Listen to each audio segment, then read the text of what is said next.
So today we're going to talk about what to think about when knee pain interrupts everyday life. Okay, so if you have someone who has knee pain, and again, it could stem from a number of issues, right? Meniscus, right, have had previous injury, knee surgeries, anything like that, or arthritis, or just everyday wear and tear, right, on the knee. Well, there's ways, muscles that we can use to help either alleviate the pain completely or minimize the pain, right? And that's what we want to do, at least try to minimize the pain. Anything that's sharp stabbing pain, we want to make maybe into a muscle soreness or a dull ache, things like that, right? But what happens is that we're taught, well, not really taught, things just life kind of just happens of where we push through our knee. And that's where a lot of the knee pain stems from, is that we're used to pushing from our knee to go upstairs, stand up from chairs, stand up from the toilet, things like that. And so when we stand up or go upstairs or even downstairs, right, the knee pain is there, right? Because we're not really using the proper muscles to help support us, right? And that's what this video is.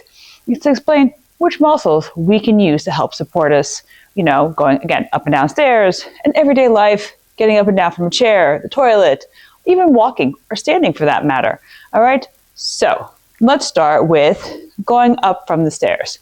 Now, again, typically we're on the front of our foot when we put our foot on the tread of the stair, and then we push through our knee. Now, some stairs, not all stairs, because again, depends on the tread and how, you know, wide it is. We can't always get our full foot on it, and I understand that. But when we are going up and down stairs, we want to think about using our quad and glute. I'm going to go back here, right? Here's my little step up, okay? So I'm going to put my foot on. Right now, I'm full-footed in this particular case, and when I mean full-footed, my entire foot is on the step up, right? But if we're going up the stair like we usually do, we have a tendency to put the ball of our foot, the front of our foot, on the stair. Now, and then we're going to push up and see how I lean forward, right? And everything's going to come into my knee, right? And that's going to cause sharp stabbing pain.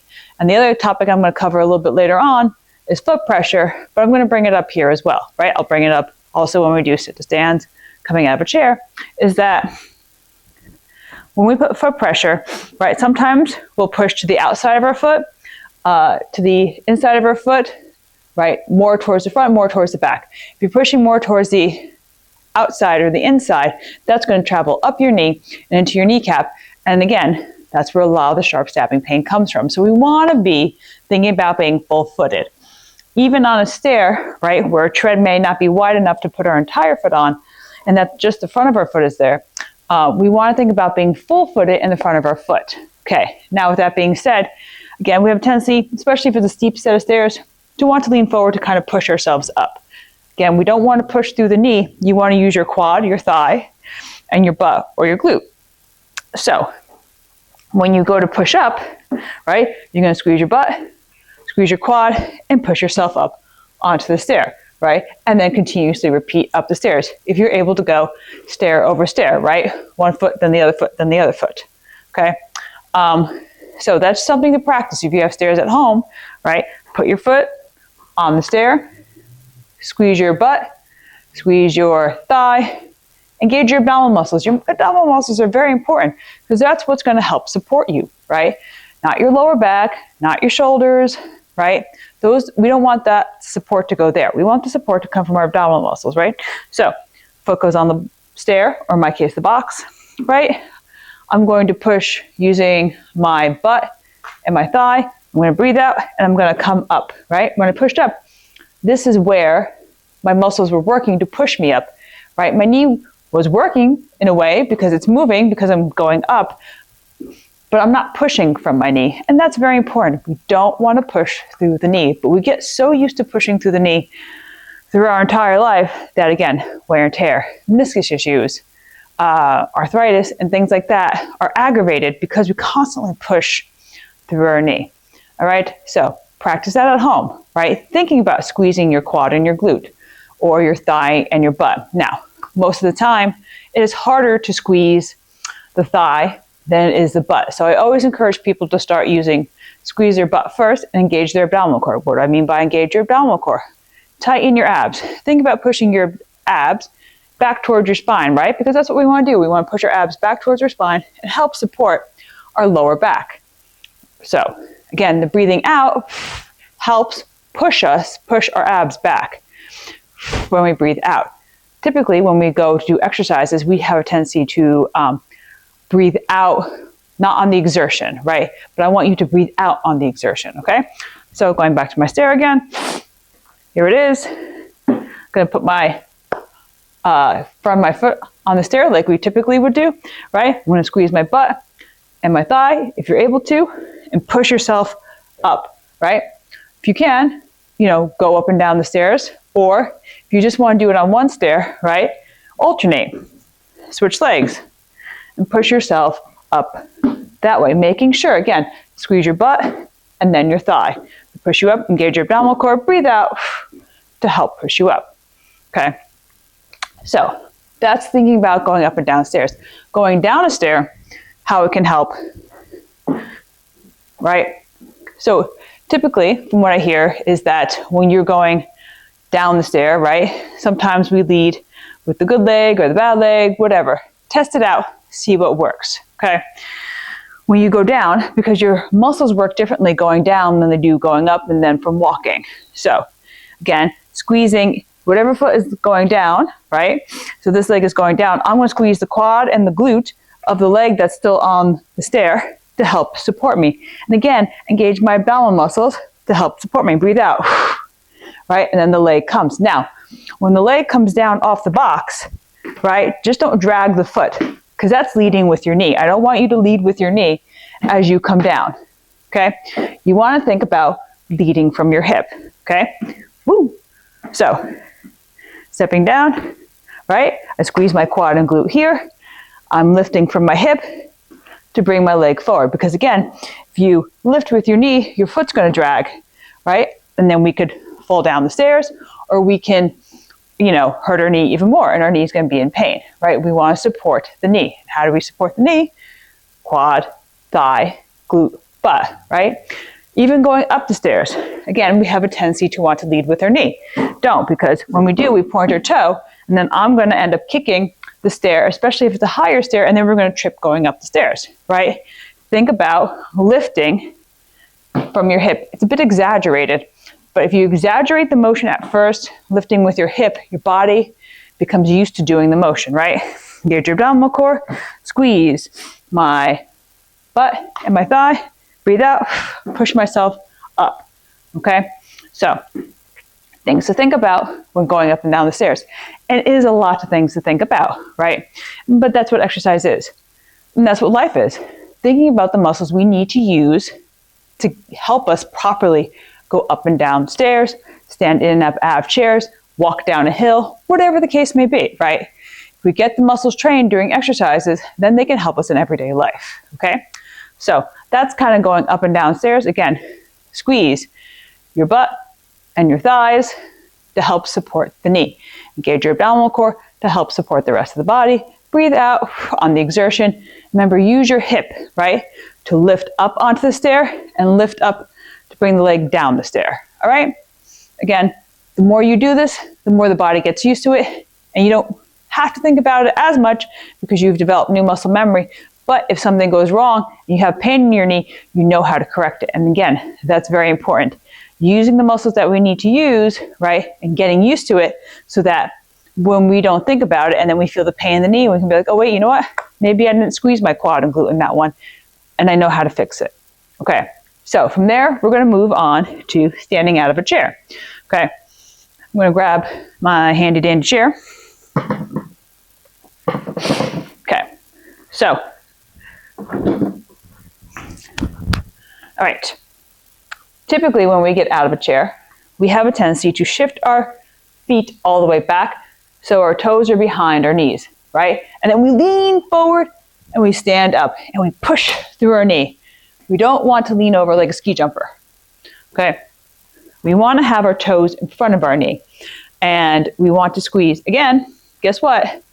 Our butt and our thigh, squeeze our abdominal muscles, and breathe out as we stand up. We want to try to stand up straight. Okay, we also want to push through our heels. We don't want to push through the front of our feet. Pushing through the front of our feet, sends it right back into our knees again. We want to think about pushing through our heels, right? So I'm going to squeeze my butt. I'm going to squeeze my thighs. I'm going to engage my abdominal core. My hands are going to be here just because if I have my hands here, then I am forced to push off my legs. You're in here, squeeze your abdominal muscles, breathe out, stand up, come back down. This is something that you can practice at home, standing, sitting in a chair, and standing up, right? You want to squeeze your butt first, then your thighs, engage your abdominal muscles, breathe out as you stand up. And again, remember, have your toes more in front of your knees. Don't bring them back here. Then you're definitely going to be into your knees, and we're going to be in that ski jumper position. We don't want to be in that ski jumper position. We want to be as upright as we possibly can, and we want to remember to push through our heels. Now, the first couple times people do this with some of my clients, they end up kind of going backwards because we over push through our heels and our toe comes up and it sends us backwards. We don't want to do that. Okay. So again, we're going to push through our heel. We're going to squeeze our butt and our thigh muscles. We're going to engage our abdominal core. We're going to breathe out. Stand up, sit back down. Okay. Practice this motion over and over again. I talked about getting up and down from the toilet. Well, the toilet is lower than a seat typically. If we get used to doing the motion, then we apply it to the toilet, it can help us get up and down, right? Because we don't want to lean too far forward. And sometimes if we lean too far forward and you have the tub right there, you can go forward and hit your head on the tub, and we don't want that. So really think about using your thighs, and your butt to help push you up, right? Try not to go through the knee. Try not to shift your feet back when standing up, all right? I'm gonna move my chair out of the way. Then the other thing I'm gonna talk about is foot pressure. Okay, so foot pressure. I talked a little bit about it earlier, and the same thing applies to the chair too, because if you push up yourself, right, you wanna be full-footed. If you push up out of the chair and you push too far out on the sides of your feet, you're gonna end up putting knee pain on the outside of your foot. Same thing on the inner. The inner part of your knee is going to feel pain, right? You want to be full-footed. You want to put full pressure through your foot, okay? Again, you just don't want to be too, put all the pressure to the sides, the front, or the back, right? Because we could send discomfort to our knee in many different ways, which can create sharp stabbing pain, which is what we don't want, right? So think about knee pain.